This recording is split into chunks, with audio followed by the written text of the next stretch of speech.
From LinkedIn News, I'm Leah Smart, host of Everyday Better, an award-winning podcast dedicated to personal development. Join me every week for captivating stories and research to find more fulfillment in your work and personal life. Listen to Everyday Better on the LinkedIn Podcast Network, Apple Podcasts, or wherever you get your podcasts. Break language barriers instantly by translating up to 44 languages in real time with the HP AI PC, powered by the Intel Core Ultra processor. With the right tools, work doesn't have to feel like work. Learn more at hp.com/AI PC.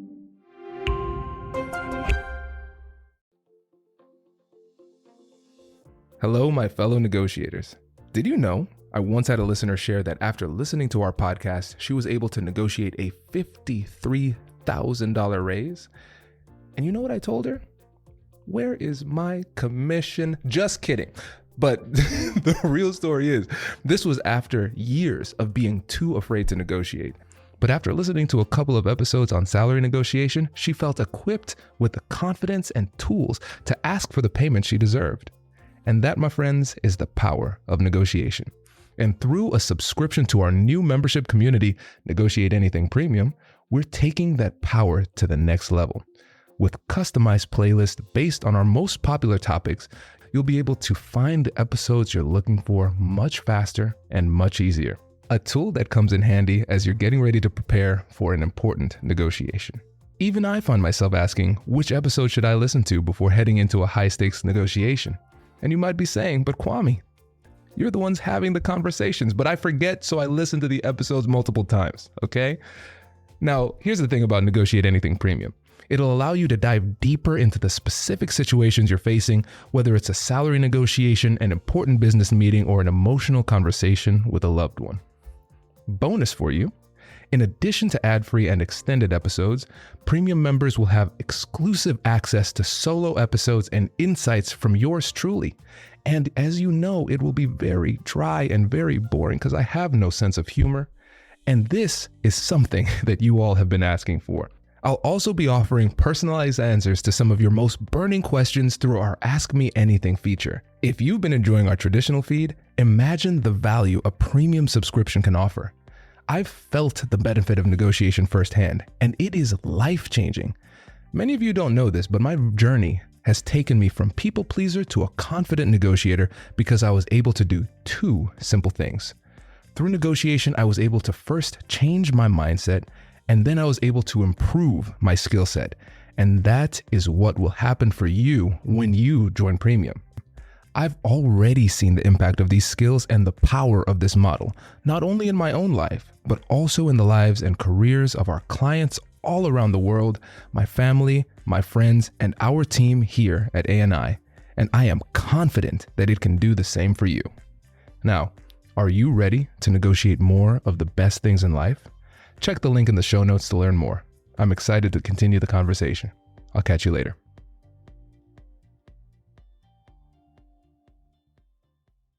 A conversation with leaders who serve the public good. My name is Trevor Brown, and I'm privileged to serve as Dean of the John Glenn College of Public Affairs at The Ohio State University, where we aspire to fulfill a simple phrase that Senator John Glenn used to describe what we do: inspire citizenship and develop leadership. I also have the honor of serving as the host of this conversation series. So welcome to a thoughtful and reflective conversation about leadership. I'm joined today by Kwame Christian, two-time best-selling author, keynote speaker, business lawyer, and CEO of the American Negotiation Institute. He's recognized as one of the world's top negotiation experts and hosts a #1 negotiation podcast in the world, Negotiate Anything. He gained his prominence through a TEDx talk, Finding Confidence in Conflict, which has been viewed over 500,000 times. He's the author of 2 best-selling books, Finding Confidence in Conflict and How to Have Difficult Conversations About Race. Under Kwame's leadership, the American Negotiation Institute has worked with several Fortune 500 companies and globally recognized organizations like Google, Apple, NASA, Uber, Target, Intel, and Liberty Mutual Insurance, and more on applying the fundamentals of negotiation to organizational success. Kwame, thank you for joining me today to talk about negotiation, and particularly how we can persuade people to engage in certain behavior change in the public sector. I appreciate it. Thanks for having me. And I must add an important element of my bio, arguably the most important. I am a proud graduate of the John Glenn College of Public Affairs, of course, and I attribute a lot of my success to that background. So I appreciate having the invite to come back on the show. Well, I'm thrilled you called that out. And just for truth in advertising, Kwame's also a graduate of the Moritz College of Law here, which has, as of this year, the #1 ranked program in alternative dispute resolution, which also helps explain his tremendous success in the negotiation world. And I love the fact, in fact, we're going to talk about this throughout the conversation today, about how you meld those legal skills with the context of the public sector. I think that's going to be a theme that runs throughout. But I want to start with some scene setting, because I think a lot of our listeners are, especially here in higher ed, we spend a lot of time thinking about how to get people to, when we're in a conversation that might be categorized as a negotiation, to negotiate over a set of ideas to, I want to get you to agree with me, or at least to understand my position, as a juxtaposed to more of a managerial context, where not only am I getting somebody, am I negotiating to try to maybe agree about something, but I actually want you to take some action. So I'm trying to persuade you. And the question is there a meaningful difference between those two kinds of things? And are the steps that you as a negotiator might guide me as a manager to take would vary based on whether it's just a conversation about like, hey, can we agree on this? Or, hey, I need you to take the following action. Yeah, I think it's really important for us to get clear on what it is that we want the actual outcome to be. Because sometimes if we think we're clear, but we're not very clear with ourselves. For example, our emotions can take us astray, lead us astray in these endeavors. Because, for example, I might have a fundamental emotional drive for you to not just understand, but also agree, and then say I'm right, and that you are also wrong, right? So there's a lot that I want out of this. And then I need to essentially have a negotiation with myself to figure out what I really need. So here's an example. When we think about agreement, we all often think about these conversations in terms of agreement, but I can get you to change your behavior without necessarily fundamentally agreeing that I'm correct. I can attest as somebody to the fact that as somebody who's been married for 14 years, I don't always agree, but I do usually comply. Right. So I think we have to understand what it is, especially when we're talking about behavior change, or if we're talking about in the political arena, changing of beliefs. There are going to be strong emotional ties to certain thought processes and certain behaviors. And it might not even be possible for us to accomplish complete thought change, behavior change, and complete agreement. But if I can get you to this point of mutual understanding, where I can understand you, you can understand me, and then we could decide on a workable path forward, then that is often a lot more achievable going forward. So I think when we get that clarity in terms of what it is that we actually want, the fundamental mechanics are going to be more or less the same. But it has to start with mutual understanding. And I think that's an important first step. So take us through those next steps. What are the mechanics? Give us the basic recipe for how to effectively negotiate and potentially over something very conflictual.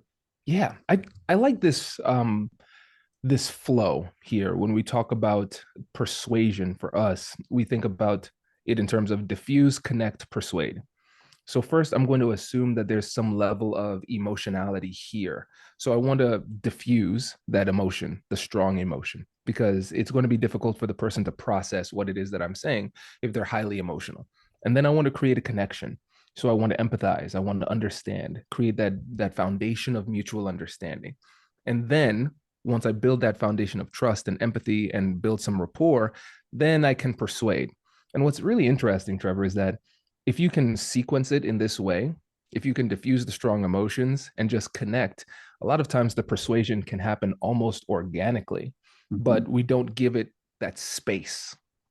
So when I'm in an actual conversation, I like to think about the flow that I use as the compassionate curiosity framework. So it's a 3-step framework we've created that makes it really easy and operational, like operational for people who are actually having these conversations.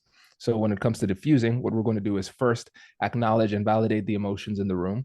And so we're going to acknowledge by labeling the emotions, and then we're going to give the person space to vent, decompress, explain themselves. Then we're going to get curious with compassion. So we're going to ask open-ended questions with a compassionate tone to gather information, empathize, and build that connection. And then in the last step, what we're going to do is we're going to utilize joint problem solving. So we're going to work with the other person to try to put something together. And I think with this third step, it's so important that it is joint problem solving. There's a collaborative effort here, because I don't want to go into this conversation assuming that I'm the sole arbiter of truth and understanding in this conversation. The other person has something valuable to add. So what I can build independently will probably pale in comparison to what we can build together. And so in that last part, we're working together to find some kind of workable solution. But that's a framework that I use for these conversations. I've got a quick story for you. So I was at this keynote and I talked to a listener and he said, Kwame, I love the podcast, but my favorite part, man, I love those commercials. And I said, I don't think this is a true story. And now let me tell you about Negotiate Anything Premium, where you can listen to your favorite Negotiate Anything episodes ad-free. With a subscription to Premium, you can get access to more insights from your favorite experts and ad-free listening and extended episodes. Bonus, you'll also get access to exclusive episodes and personalized advice from yours truly. If you've been looking for an easy and affordable way to level up your skills and negotiate more of the best things in life, join our premium community. Now, for that gentleman in that fictional story, this ad's for you. And for the rest of you, I'll see you in premium. Introducing the HP AI PC, your powerful AI assistant. Easily search through personal files, gain valuable insights, and make smarter, more informed business decisions. Unlock the future of work today with the HP AI PC, powered by the Intel Core Ultra processor. With the right tools, work doesn't have to feel like work. Learn more at hp.com/AI PC.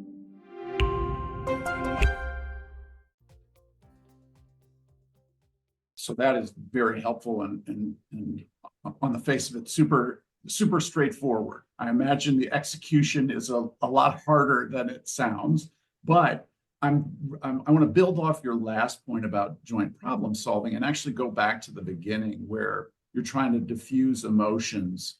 I'm curious for you, as we'll just refer to you as the negotiator, or the one who's initiating the conversation, trying to reach some end. Do you do joint activity in that first stage where you said the first step is to acknowledge the emotions that are present and then try to label them so that people say, oh yeah, I'm feeling the following way, and that hopefully diffuses it. Is that something that you do, or is that something you do together? It is a collaborative process because I can't do it without them, but it is something that I'm leading. So throughout this, I have this mentality called conversational leadership. So throughout the conversation, I want to be demonstrating good behaviors in the hope that other people will reciprocate. Yep. And so in a conversation, let's say about there's a manager trying to get somebody to change their behavior. You can use the same conversation, the same framework when it comes to giving feedback. So I might say something like this. Trevor, correct me if I'm wrong, but it seems like the inefficiencies that you're seeing, it's causing a lot of frustration for you. Am I sensing that right? And then I'll give you the space to explain, yes, I'm frustrated because of this and that. And one of the most important things for us to recognize here at this point is that we're giving the person space to decompress. We have one goal here, and that is to lower the emotional temperature of the room. And so it's highly likely that, first of all, you're going to be triggered and emotional at this stage of the conversation too. So there's a lot of discipline and restraint that's required. But it's likely that the reasons for why they feel the way that they feel may be something that you disagree with fundamentally. Mhm. So the cause of your frustration in this example might be something that you disagree with. But at this point, I'm just acknowledging and showing that I understand their perspective without agreeing with them or endorsing them if I don't truly agree. So as I'm validating it, I'm thinking of myself almost like a grade school teacher trying to give partial credit on a math problem. So if I agree, I'll let you know that I agree. If I Yep. disagree, I'll still validate by saying, so let me see if I'm understanding this correctly. You're saying that you feel frustrated because in your perspective, and then I would give that summary. So the Yep. person feels understood. Because a lot of times of course, it's nice to get people to agree. They want you to agree with them. You want them to agree with you. But really, at the root of that is understanding. And if you can give that person the understanding, like the clarity, you can convey the fact that you understand them on a fundamental level, even if you don't agree, that is enough to lower the emotional temperature of the room. So we can then progress in the conversation. So now I want to layer in sort of the context in which these conversations or interactions occur. And I actually just want to put a pin in something where, and I think this will come up in our conversation, but I want to make sure that it's in your brain and mind so you can be subconsciously thinking about it. I can imagine there are contexts in which it appears calm at surface level. Like we're right now just talking to each other, and yet I know underneath it is emotion. And so like if I was just sort of tactically going into the conversation, I could say, oh, well, I've reduced the temperature. We're not yelling at each other. I don't see any of the physiological signs of emotion, and yet I know they're present. And so one of the things I want you to be thinking about as I ask the next questions is it ever wise for me to try and elicit those to raise the temperature only to then lower it again so that we get it out? Or is it better to just start and say, oh, no, we're calm now. Let's move on in the conversation and we'll just not even invite those emotions into the conversation. And maybe I'll actually, now that I can see you smiling, let me just ask you that irrespective of context, because it'll come up again. But what's your reaction to that? Yeah. So a couple of things. Let's talk about the amygdala. So this is the part of the brain where all emotions come from. Positive, negative emotions originate there. The part of the brain we want to activate is the frontal lobe. So we have logical reasoning, emotion management, executive function. That's the higher level thinking that we want to activate. But there's an antagonistic relationship between these two brain structures. So the more emotional you are, the less clearly you're thinking, and vice versa. So when that amygdala is firing, we have to recognize that they cannot process the information that we want to share at a high level. So the reason why I say it's important to recognize this is because when you think about a toddler, the reason why they're so emotional is because their frontal lobe hasn't developed, so they Right. cannot control that amygdala. But as we get older, of course, we can control it a little bit better. And then as we become professionals, we can veil our emotions in professionalism. But that inner toddler is still there. And so I bring that person to work every day. It's every bring day. my toddler to work day every day. And so when you look at it, you realize, oh, there could be somebody who seems really calm on the surface, Yes. but their toddler is having a tantrum and they're just Yep. hiding it. So you have to look at the context clues. Has their Yep. body language shifted? Is there a shift in their tonality? Is there a barrier that seems to be invisible that we can't break through, but there's no logical explanation for it? So when I start to see those clues, I'm going to hypothesize that there is an emotional barrier. So Yeah. I'll be very humble with the assertion, but I'll just say, hey, I might be off on this, but I'm sensing something. Is there something else that's bothering you, or something like that? Yep. Because I wouldn't necessarily say I'm intentionally trying to raise the temperature. I would No. say that I'm trying to take the lid off so we can stop pretending. Yep. But you have to create an environment of psychological safety where the person feels comfortable expressing that part of themselves too. So there's a lot of work that goes into it. That's extremely helpful. And I'm taking notes furiously in my brain about ways that, wow, I wish I'd said that differently in that conversation. So thank you for some guidance.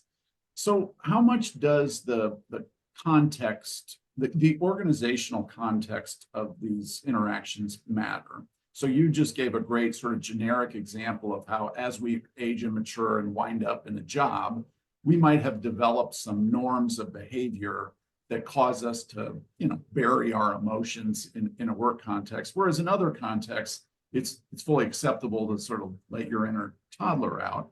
And I'm thinking specifically about in the public sector broadly, we sometimes have the norm in our world of a kind of dispassionate neutrality and objectivity that is the veil over which a lot of interactions occur. And that's specifically true for a lot of the kind of the analysts that come out of programs like ours. Put your partisanship aside, come into this conversation as just a neutral, objective implementer. But that doesn't mean you're always interacting with people that feel the same way. So just since you're trained in both worlds, so to speak, what are your thoughts on how critical those sort of organizational norms in that context is? They are pivotal.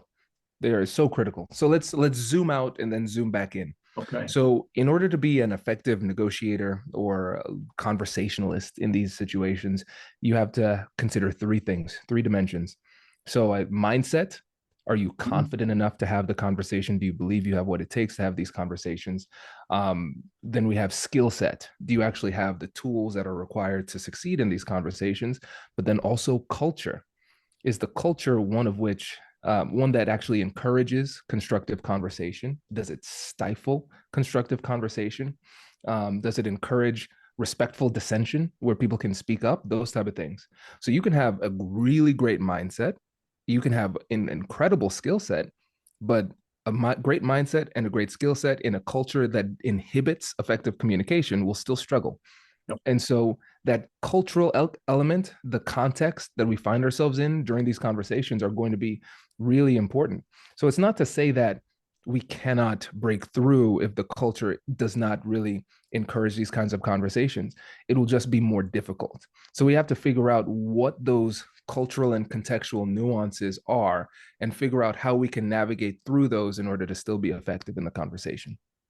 So this is great. Let's go down this road of where, we train a lot of students to be dispassionate. And this goes back to the whole framework, but also it's then reinforced by the culture and norms that facts and analysis should drive decision-making. If I just present some person that I'm trying to convince that I'm right, I'm just going to show them the data, so to speak. And in some ways, we even discourage our students from bringing their passions sometimes. We say, you need to lock those away. So that's the training, that's the norm. But then that just takes step one out of the equation. What guidance would you give to us and to people in those contexts about how to bring forward those emotions, or at least acknowledge them, given your own personal inclination to say they're irrelevant? Yeah, I think what we have to recognize is there is a big difference between being right and being persuasive. And so if you're somebody who has done all the research, you've gathered all the evidence, you have the facts and the data and everything to bolster your argument, we can think about times where we've done all that homework and we have brought that to the conversation and it has gotten us absolutely nothing in the conversation. Yes. It's so frustrating, right? Yep. And so once we're able to recognize that there's a difference between being right and being persuasive, then we realize that a lot of times the gap between where we are and where we want to be comes down to that skill of persuasion. And if we go all the way back to ancient Greece and we think about Aristotle, who is really the godfather of persuasion, he thought about it through the persuasive triad, the three things that could lead to persuasion. We have ethos, logos, and pathos. So we have ethics, character, we have logic, and then we have passion. And so we have to be able to recognize what it is that will move the other person. Because if we're talking to somebody else who is well-trained, they understand the data and things like that, then we can maybe rely a little bit more on the logos, the evidence, the data, those type of things. But even if somebody is very focused on the logic, they are usually using the logic and the evidence to substantiate their biased conclusions. So when we think about it psychologically, we have to recognize that, let's go back to the amygdala versus the frontal lobe. The amygdala moves very quickly. This is the most primitive part of our brain. And so your emotions will have the first shot of interpretation. And a lot of times that means that we will come to our conclusions instantly, subconsciously. And then that will guide the data and logic that we pay attention to and respect, fueling confirmation bias. And so, what we have to do still, even if we have somebody who is very logical, very data driven, and everything, we still need to figure out what it is that drives them. How do they feel about that?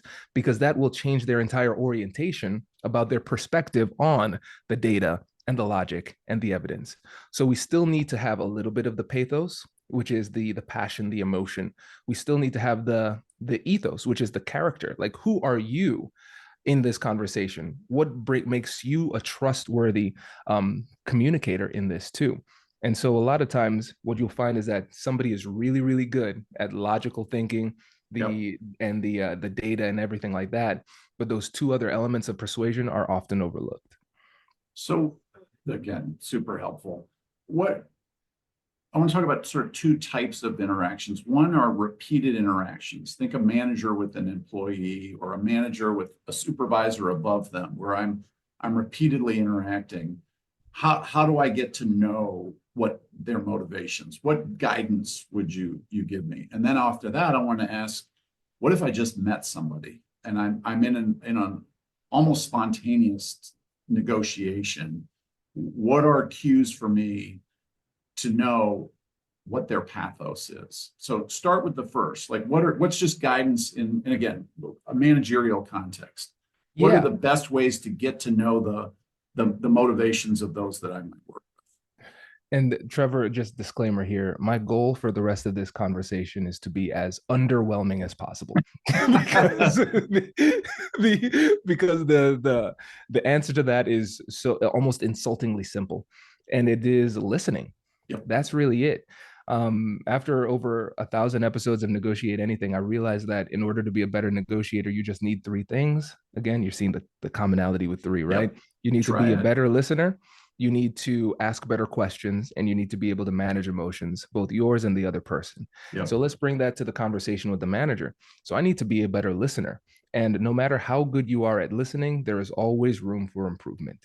And so my goal in these conversations is I almost turn it into a game. Sometimes I have to focus myself through the lens of competition, but I think about it like collaborative competition. So in these conversations, especially when I don't understand somebody or I fundamentally disagree, I play this game. I say, I bet I can demonstrate that I understand this person so well that it would actually be shocking. Like they would actually be surprised at how well I understand them, and potentially it could help them to understand themselves at a deeper level. And so when you think about it that way, like we're taking the goal of just understanding the words that were spoken from the other party to a whole new level. So now I'm dialed in. And so when you're listening at a deeper level, you're not just listening to what is said, you're also listening to what is not said. You're listening to the emotions behind what's said, the body language, all of those things. And so when somebody can feel that, they feel a lot of respect. Because a lot of times when people are feeling disrespected, it's because they feel that the person does not even care enough to understand. And so I'm going to go out of my way to demonstrate that level of listening. And by listening at that level, it encourages people to even share more. So even beyond going into what I need to say and do, if I just listen, I'm going to get more information. And I'm going to encourage them to share more information simply by how I'm listening. And so when you actually just really focus on that, the people are ready and willing to give that information. But a lot of times they don't give that information because they don't even think you care enough to listen. So, and again, sounds so simple and yet so hard.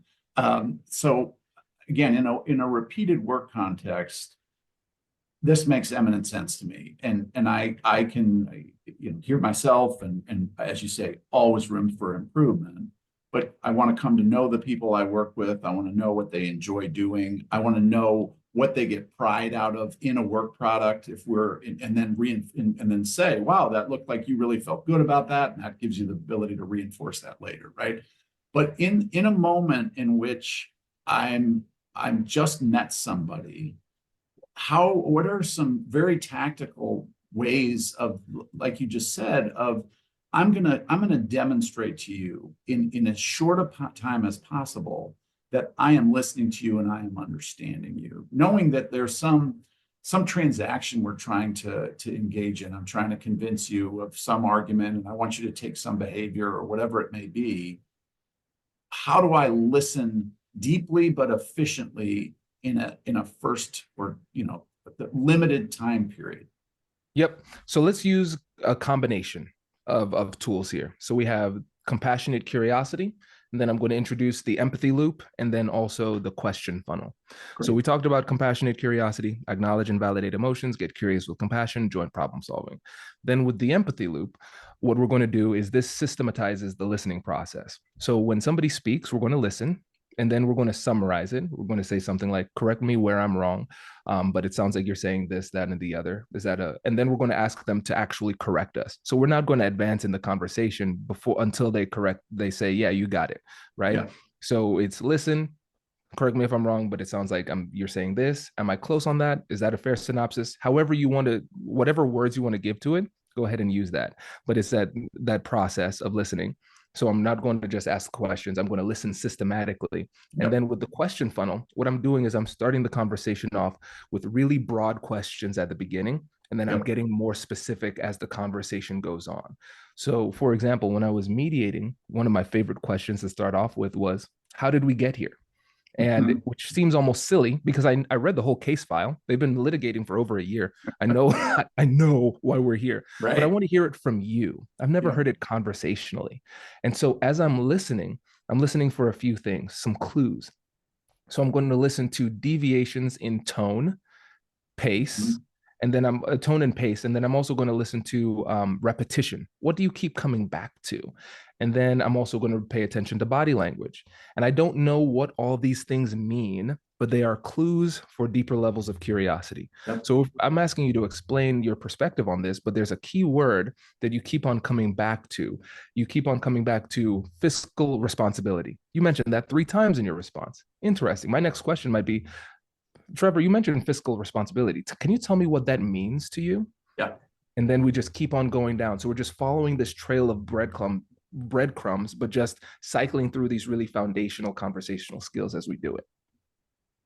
So now I want to turn the tables. Let's say I'm a neophyte, of which I am. I'm a total novice, and I'm in some kind of negotiation with you, the master. Can you give me some jujitsu to be able to like redirect your, like what do I do if I'm in one of these circumstances where I can tell, oh, wait a minute, this person is sort of levels above me in these skills. How do I become aware of that? And am I just am I just a cat toy at that point, or is there a way to parlay some of this back? No, you are doomed. That's it. No, it's really interesting because first, if you have a good relationship with somebody, then it's not necessarily a bad thing, because that just means a good person has their hand on the steering wheel. Yeah. So the beauty of working at ANI is that everybody on the team, they're great negotiators. So I can tell when they're negotiating. And I'm like, okay, well, no, if you're negotiating with me, I trust you. So it's not that bad of a thing. Yeah. But usually, let's say it's a situation where it's a little bit more competitive in that regard. I think about it in terms of steering the conversation in a way that is beneficial, because I know that if I'm in a negotiation, I'm really clear not only on what I will say or can say, but I'm really clear on my boundaries, what I won't say, the information I don't feel comfortable disclosing, and the adjustments that I will and will not be willing to make in the conversation. I've already thought about this in advance. And so one of the benefits is recognizing that if you have good negotiation skills and you've prepared, more so than anything, if you've prepared, then the only person that can hurt you is yourself, because you allowed it to happen by sharing too much or agreeing to something that you shouldn't have. Yeah. And when it comes to steering the conversation, I would be more concerned about the person steering it in a way that is not beneficial to me, that leads me to potential vulnerabilities that might let me expose myself. And the way that we control the conversation is through questions. Because Trevor, in this conversation, you are controlling the conversation with the questions that you're asking. Right. I'm talking way more than you. And so in my negotiations, I want to be talking less than the other side. I want that type of interviewer type of dynamic, but I don't feel controlled in the way that you're asking the questions. It feels very mutual. Right. And so if I recognize that I'm feeling as if I'm losing control of the conversation, it's probably going to be manifesting itself in the reality that I'm talking too much, sharing too much, and maybe adjusting too much. So what I'll do is I'll still answer the question, but I would make sure that I close my response with another question. Yeah. Because now I'm turning the table, I'm taking control. They respond, now I'm asking questions. So I want to make sure that my hand is on the steering wheel. And if I recognize somebody else has grabbed the wheel and taking us in another direction, that's how I can gently bring us back. No, that's great. That is great guidance. Well, I can talk to you all day, but you're a busy person who's got to go help a lot of people through these difficult conversations. But as we close this, I want to learn a little bit more about you. You strike me as somebody, and I know, having spent time with you before, that this was not just something that came to you innately. And so tell us just briefly about your own journey and how you got to really embrace some of these approaches, and how easy or difficult it was. And then what advice you would give to someone where it similarly isn't just innate for them to be a good listener and those kinds of things. So share your story, and what advice do you have somebody who maybe started at a similar point to you? Yeah, for sure. I think what's encouraging about my story is that I started off being profoundly bad at this. It's always funny when somebody in a training says, well, of course it's easy for you. You're a natural. I'm like, natural, funny. Because I was a people pleaser for a long time. And I knew that I needed to change, but I didn't know how. And it wasn't until I got to law school where I stumbled into a negotiation class simply because it fit into my schedule, that I discovered that this was a skill, not a talent. I could actually learn from this. So I became obsessed with this process of negotiation. And so at law school at OSU, they had these negotiation competitions, and my partner and I, we won the competition at Ohio State, and that gave us the opportunity to represent the school at the American Bar Association competition in Ottawa, Ontario, and we won that one as well. And so I was hooked, because for me I gained a lot of confidence from this, because every time I stood up for myself, had a tough conversation, it was a vote of confidence for the man that I ultimately want to be.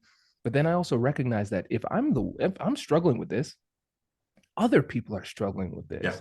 And it made me wonder how many people in the world are living limited lives simply because they can't have these conversations. And so for us at ANI, we believe the best things in life are on the other side of difficult conversations. And so for us, we want to help make the world a better place and change lives and communities, just one difficult conversation at a time. And so for folks who are looking at me, who say, oh, Kwame's got it, of course he's good at this. I wasn't born like this. I built myself like this. And if anybody else is on that same journey, just know it can be done. It just takes a lot of practice. Well, Kwame, thank you for letting me win this conversation by asking all the questions and then you providing all of the answers. I am definitely the winner in that I have gotten so many nuggets out of this, but fundamentally a really well thought out framework for how to not only engage in a work context, but in life context. So you're doing great work, and keep it up. And thanks for this conversation. Hey, my pleasure. Thanks for having me. Wait. Now, before you sign off, I have something to tell you that I've never told you before. Just kidding. I've told you before, but you should listen to it again. I want you to know about Negotiate Anything Premium. Imagine all of the things that you love about our traditional feed, plus so much more. I know you like our traditional feed because you're at the end of the episode. And with Negotiate Anything Premium, you'll get more bonus content you've been asking for, more of the expert insights that you can't get anywhere else, and more exclusive behind-the-scenes access into every conversation. Are you ready to get more of what you want out of your life, career, and every conversation?